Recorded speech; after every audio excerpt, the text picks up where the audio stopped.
Let's talk about outputs. Outputs are what we return from running an ARM template. So as long as we have an output section, we can have entries like this, and we can specify the type. In this case, it's a type object because that's what we are trying to return.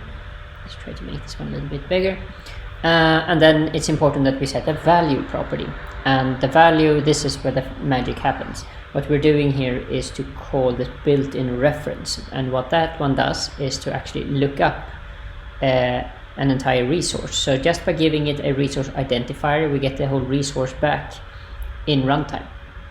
And the input parameter to look up our resource is from a variable's unique storage name.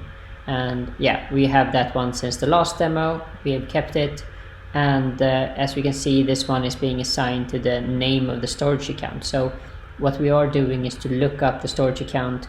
Once we get that back, we are returning primary endpoints, and it will of course only return this back once the resource is being created. And yeah, this is the very last thing it does, is the whole output section. So here you can see how you could be returning something back.